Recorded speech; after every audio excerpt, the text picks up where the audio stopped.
Hello, everybody, and welcome to the Highly Suspicious Podcast with Louie and Preston. My name is Louie. I'm Preston.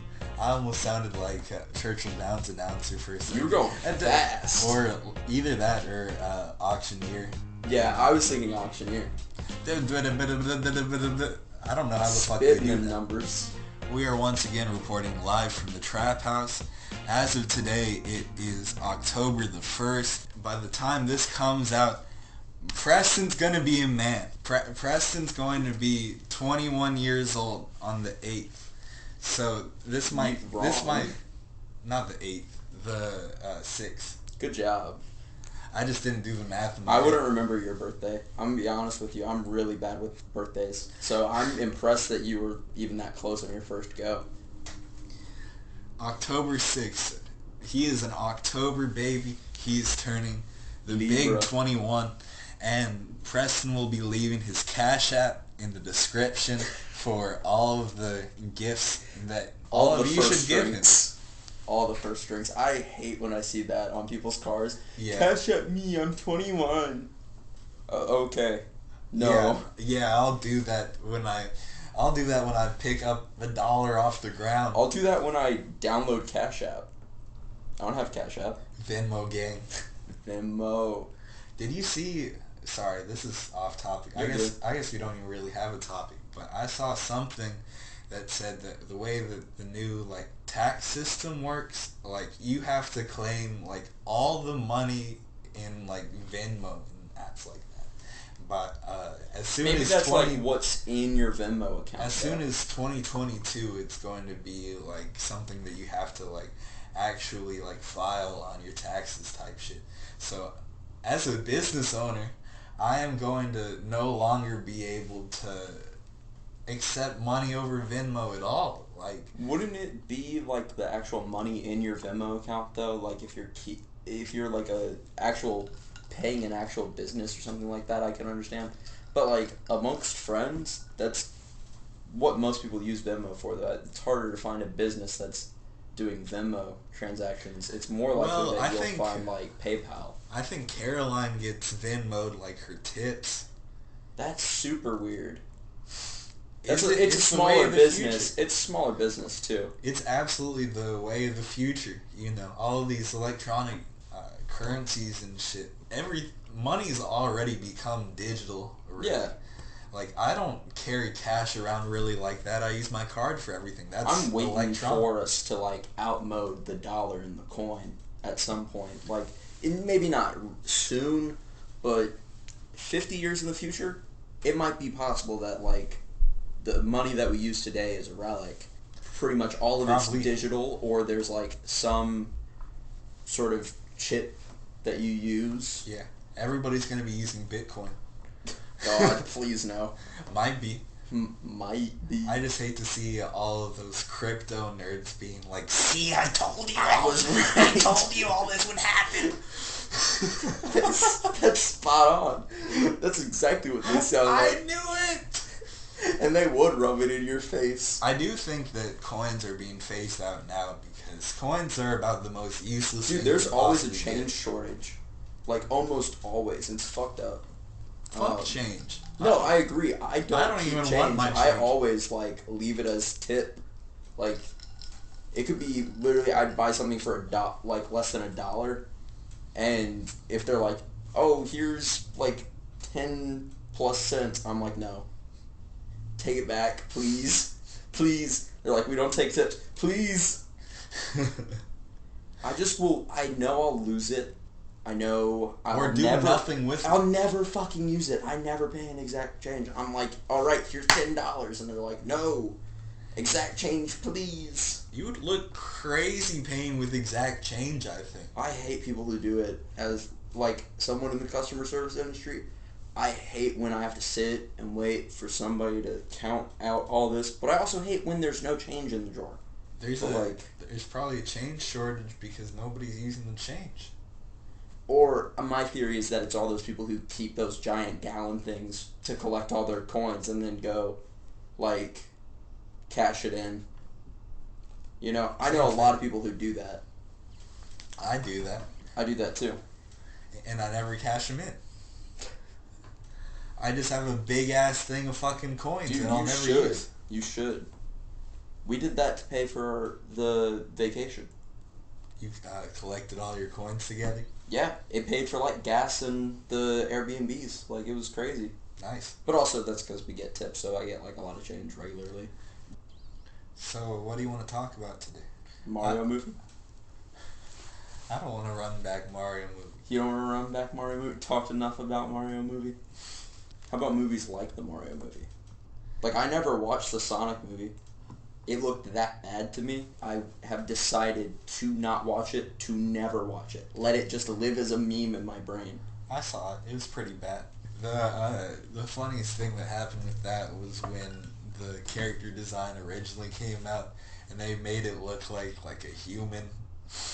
God, I'm so happy that like fans were able to be like, no, don't let that happen. Awful, horrible, bad, kill it. Do you know what the Uncanny Valley is? Yeah, that's really what it was. It's super important and underestimated. Like, prime example, and this is to give context, but like something falls into Uncanny Valley on a technical level when your brain sees it and recognizes that that's like a human, but is like there's something wrong. Right. So it makes you think that's a human, but they're sick. So that's why you have that fight or flight reaction. What if there were like human-like creatures back in the day that would be threatening to us, and that's why we have that like. What human-like creatures, Louis? Like, if there were like aliens that were like humans that like we interbreeded with. It's to distinguish the alien from the human. What the fuck are you on? Haven't you seen movies like that? Where the aliens look like the people? They did that in like... there are so many things like that. Invasion of the Body Snatchers. Yeah. Classic. No. We should watch a scary movie tonight. Tonight? What scary movie would you watch? I love a lot of scary movies. I like a lot of sci-fi horror. Do you like a lot of... what zombie movies do you like? Zombieland's really good. Zombieland's hilarious. I love Zombieland. Have you seen the second one? It's kind of good. That's like, what I've heard. I was actually really happy. I might have cried if it was awful. Sequels sometimes suck. And like, I don't need a crappy Zombieland 2 movie in my life. I need a solid back-to-back. Can watch those together sort of sequel. You know what sequel is really bad? And this is kind of bouncing around again. You're good. But we're just showing our ADHD right now. Flex on them. The new Coming to America movie was awful. Oh my god, yes. I saw so many people who were like excited for it. I thought it was so fucking overhyped. There were so many people who were like, well, I've been waiting since the original when I saw it in theaters. And shut up. I've been waiting for this movie since the 80s. And it's just like, bro, nobody fucking cares. Nobody cares. I like Coming to America. It's a great movie. But I don't think there needed to be a second one. I just thought... Truth hurts. I just thought that the concept was weird. That it was still like coming to America, but they were going to Africa. They reversed it. They were going to, what the fuck's the kingdom there? Who even knows? I'm not into Coming to America lore, Louis. I don't need to know that shit to follow the movie. You know, they filmed a lot of that stuff at Rick Ross's house. Really? Mm-hmm. Like the kingdom and shit in the second one. He's got a lot of like land and shit. So did they get like lions and shit on his property to film? I think those lines were fake as fuck, buddy. I thought some of the wide shots were real. I'm sure some of the like nature scenes were real. So maybe the lion was real. I'm not sure. Not like when it's attacking people. That's probably stock video of lion attack. That's probably the same lion from other movies. Did they use real animals in Doctor Dolittle? I think so. They There are had, certain like, scenes where it's a puppet, obviously, but there are plenty of scenes where, yeah, it's actual birds, and, like... What about, like, the lion in that?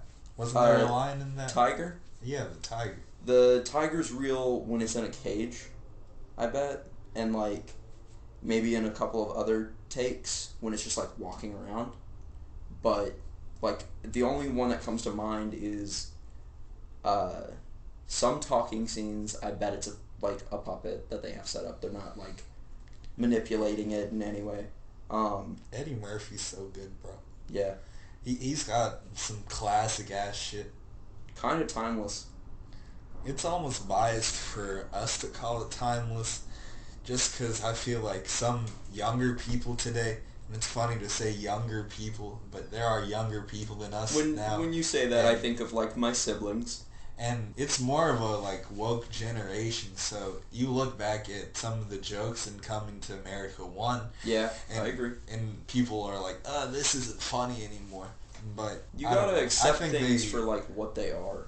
Absolutely. You know? Like, you can't just... I don't think you should just write off everything before a certain time because people were less than desirable. Societal standards were different back then. I'm just saying... Some of the womanizing shit was just... Like, how people acted. Like, that was a part of the society. And, like, our society has changed, thankfully. But there's no need to act like... Like, bash it. It's the past. It happened. I think there are plenty of things that haven't aged well, but if you don't think they've aged well and don't think that they're still funny, don't watch it. You know, do you have a lot of shit like that where you look back at it and some of the jokes were probably funny back then, but it's just, like, not funny now, or more specifically, like... Makes you feel a little uncomfortable? Yeah. Yeah. I think there are more things that I find just, like, not funny because they're outdated, or not funny because it's just not landing with me. Like, there was a period in time where movies were, like, sort of physical comedy, and that was what it was all about, slapstick and stuff like that. Mm-hmm. Or, like, something similar to, like, a silent film. Like, a lot of those are trying to be funny, and they were funny at the time. But now I watch it, and it's just not hitting me the same way it would somebody who was watching that when it came out. We can't watch, like, old Charlie Chaplin and just be... That's what I meant. You're good. I was just correcting for the audience to understand. I was translating for Louis. Some of those old fucking movies, you can't watch those and die laughing at now. Yeah. And you're definitely right, comedy has changed. But some things I think were never funny. Like, there was, have you seen the movie 16 Candles? Yeah. Well, I don't know. The old one or the Disney one? There's a Disney one? There's a Disney one with, what's that redheaded Disney actress? She was also in some other things, like Sweet Life on Deck, or like Jessie. That's who you're talking about? That actress. Debbie Ryan. Debbie Ryan. Is it a... Like 16 Candles movie. It's called 16 Wishes, not 16 Candles. Okay. It's kind of the same thing. That's so funny though. But the point I was trying to make,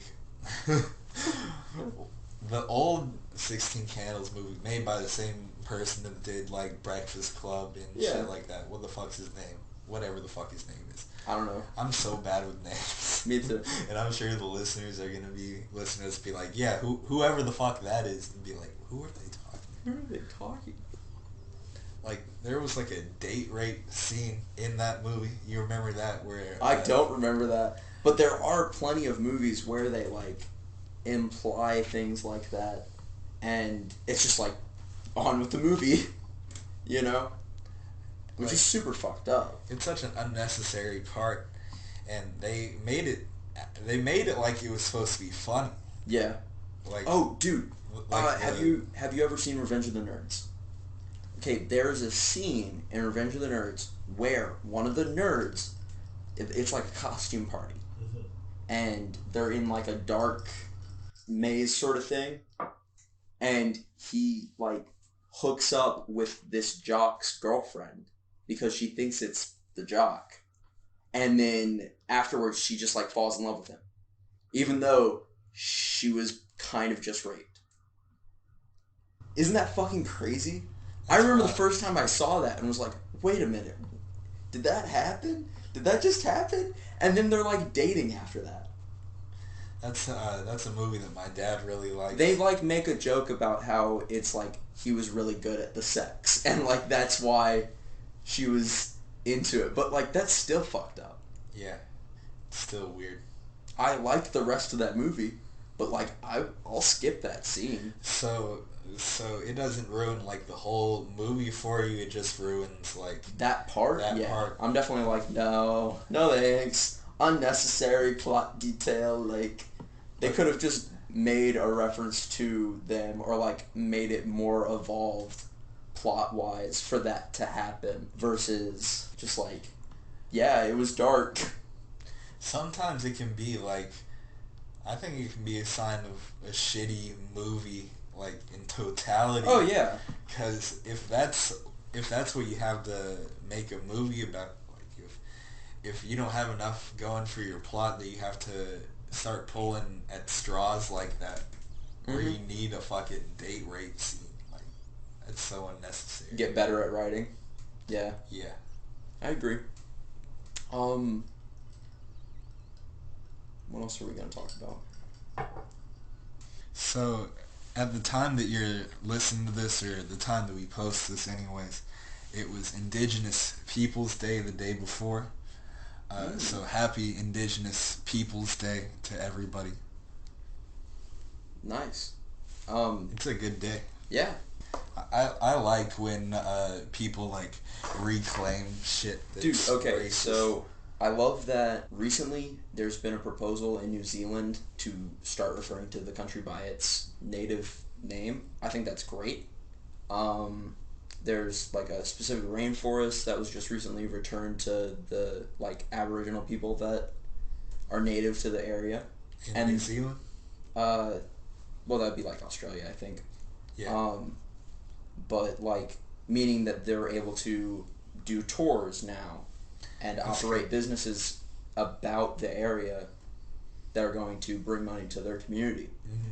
Or like there's a small movement, smallish, I don't know how big it is, but to start referring to America and like the Americas as Turtle Island, because that's the native term. And I think stuff like that's beautiful. I think stuff like that is cool. I think sometimes it can be like hollow gestures almost, like people rename shit without actually giving like, you know, reparations or Native American people anything. I think capital speaks louder than words and some of those actions, obviously. It usually does. And Native people are still treated so bad in this country. Yeah. Like a lot of native reservations in the country are some of the poorest places in the world. Dude, did you know that groceries and shit are like extremely overpriced on reservations? It's fucked up. That is so fucked up. It's crazy that after everything that's happened to them that we're still like treating them like shit. You think that eventually you'd stop, but I guess that's never been the American way. It's because we've like degraded their society to such a point. There's very little remnants of some of their cultures that used to be here. There were so many different tribes across America, but like when you think about it, the ones that they've kind of been like smushed together because of the reservations. Yeah. That like you can really only think of a few. What else do you want to talk about? Did you hear about the whole Kyrie Irving situation? No, I did not. So, I don't want this to get too political, and I know vaccine discussions of any kind can get political because people are stupid. I don't think they should be. I believe in science. Me too. And that's all I should really have to say. But Kyrie Irving is a basketball player. He is a shooting guard for the Brooklyn Nets. And he's on a team that's supposed to win like the championship because there's a lot of like really good players on that team. But he recently had media day, and he was talking about how he hasn't gotten the vaccine yet. Yeah. And aren't there some other players who haven't as well? There are a few less big than Kyrie Irving. Like there's someone named Andrew Wiggins. Not a lot of like superstar like LeBron's taking it. Yeah. All the people that are smart enough have taken it. You jogged my memory. I definitely did see something about an interview with LeBron talking about like why he got vaccinated and his take on it. Yeah, I don't really have much to say about that, honestly. Like, Kyrie's been known to be like a conspiracy theorist. Like a few years ago, he came out talking about like flat Earth and shit. Oh my God, yes, I do remember that. Okay, so my reasoning for not really trying to get into any conspiracy theories is they're kind of connected. Most of them are. And once you subscribe to one, you're more likely to believe others. It's just like on a psychological level, thinking that way makes you more susceptible to it. Yeah. And I don't want to become some crackpot, just because I'm like, I guess, yeah, I can see it, I guess. And then be like deep diving. And then being all tinfoil helmet the next day. Yeah. I feel you. That's the way that can go, though. You're totally right. The way I approach conspiracy theories is I just try to like think rationally about them and think about them on like a case by case basis. Like, which one you believe in? Or like can understand believing in? Probably like Kennedy being assassinated by the government. Yeah. Shit like that. Like, I think this country's probably done a lot of horrible things like that, yeah. That we don't even know about. Because think about how much we actually know, I don't believe in the Illuminati just because, like... They're going to be after us if we talk about this shit. Who cares? I ain't afraid of the Men in Black. I'm not afraid of the government. I'm afraid of the fucking Illuminati. I feel like the people that you think are running society aren't doing it in secret. That's literally their job. Like it's no one's gonna be hiding the fact that they're running this shit. You think? I think it's all those celebrities that you think might be in the Illuminati might have something to do with it. But I also am sure that there are plenty of shadowy figures you know nothing about who are manipulating markets. Like, I am more likely to believe in like a shadow government that's secretly running everything and just like making transactions on shit of like, I'll give you this country if you give me this country, for like small places in Eastern Europe or wherever the hell. Yeah, that'd be crazy. Dude, it's just, there's a line in one of my favorite movies, Tommy Boy. You're familiar with it, right? Mm-hmm. We've talked about it before, I guess. But Dan Aykroyd's character says, what the American public doesn't know is exactly what makes them the American public. And that's incredibly true. Like, there's plenty of shit that we don't know. You could write books upon books about it. And, like, ignorance is bliss. I'd rather not know about those shady dealings. Also, lizard people. Okay, I'm not off that. I don't believe in the lizard people. You look like you're a lizard. Shut up. You look like you'd take off the mask and just be like one of those things from Zathura. Oh my God. Yes. Those lizard alien things. They have like snouts and everything though. Yeah. When I think of lizard people, I think of the ones that look like Voldemort but with scales, Those would be like snake people. Because Voldemort was like a snake. Well, they have like, no nose. They look, maybe they look more like the lizard from the Amazing Spider-Man, Oh yeah. Kind of like that, except not giant, just like an average Joe physique. I do believe in the Men in Black. Like, I've seen some videos, super eerie, super creepy, definitely aliens or, like I said, shadow government of some sort. Have you heard about the Mothman? Yeah. Yeah, I want to believe in the Mothman. That's like a Kentucky thing, and there's yes, it is. No, it's not. The Mothman is... It's from, West Virginia or Pennsylvania. There's a specific place where Mothman lives. Maybe there have been sightings in Kentucky, but I think Bigfoot's more of a Kentucky thing, in parts of Kentucky. When you go to the gorge, there are plenty of Bigfoot places where you would see fucking Mothman. That's what I'm saying. The Goat Man, the Pope Monster, is a Louisville, Kentucky thing. Maybe that's what I'm confused. I want to go to that bridge. I've been by there before. I've been by there too. I was by there one time at night, and we got out of the car, and it was misty and shit. And I can't even lie, I was wigging a little bit. No, I don't actually believe in the Pope Monster, but I can't say because I haven't been there. Well, did you know that a lot of people have died on that bridge? Yes. Because they go up there looking for the and there's a train, monster, and they get hit by a fucking train. Yeah.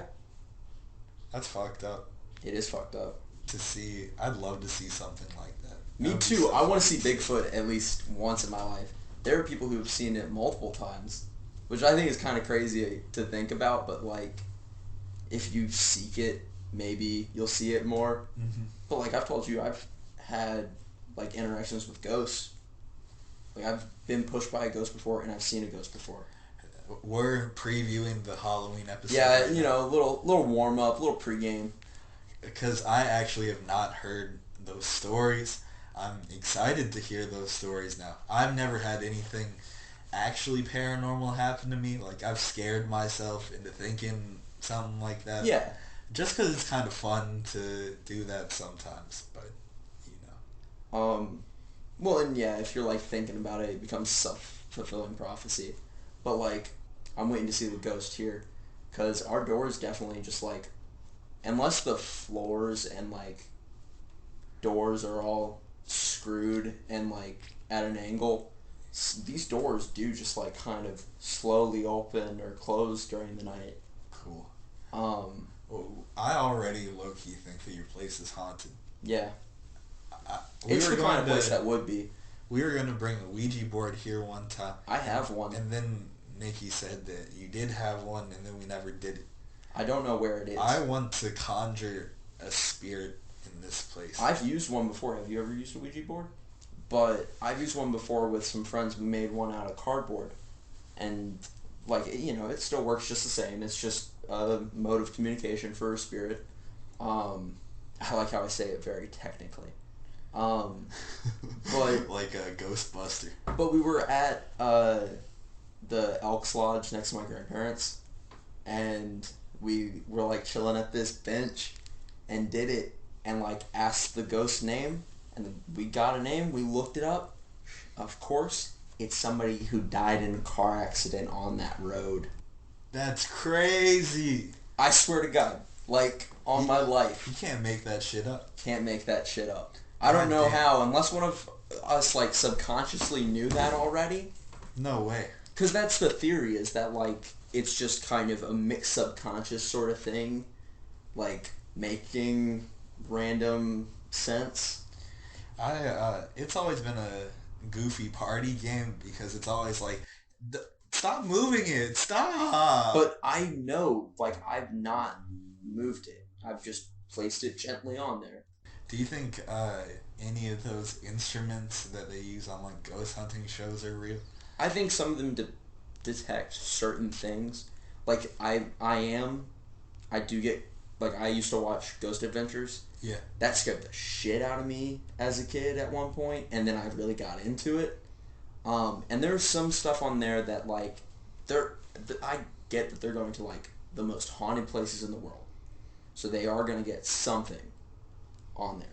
But when they have heat images of people's handprints or figures moving, and it won't even be a full body. If it was a person doing it, you'd see a whole body, but it's literally just like you see the torso and the arms and like the face going up steps or something like that. That I find really compelling. But some stuff where it's just like making out words in the static, I feel like they're pushing it. Or where they're doing like electric readings to detect if there's a ghost in the room. Like, you're just trying to be like Ghostbusters, and you could be picking up some loose wires in this crazy old house that you're at, you know? Sure. And there's this conspiracy theory, maybe I should just save this for the Halloween episode, but there's a kind of scientific theory that when people are seeing or hearing or feeling the presence of a ghost, it's actually the effects of infrasound, which is like frequencies that are out of our hearing range, either too low or too high, but you can still feel it. So there's a frequency that makes your eyeballs vibrate, which could cause you to see things. There's a frequency that's going to make you feel scared. There's a certain frequency that can cause you to have an upset stomach or to get a headache, which could all be things that you might interpret as the presence of a ghost, but it could also be caused by old machinery or like something else just in the greater area. I think there are a lot of sounds that we don't even hear like that fuck with us like that. Yeah, that's kind of crazy to think about though. Yeah. Well, that's all the time we have for this episode. I'm gonna have nightmares tonight. I'm going to be thinking about Preston's Ouija board story for the rest of the night. Dude, I swear to God, I cannot make that shit up. I wish I remember the name, but... Billy. It was something super specific. So, like, I knew none of us were making it up. Billy Smith. And it sounded like a real name. Thanks for listening to this episode of the Highly Suspicious Podcast. Links and everything should be in our social media. Thanks for listening. Thank you for listening. Thank you for listening. I appreciate your time.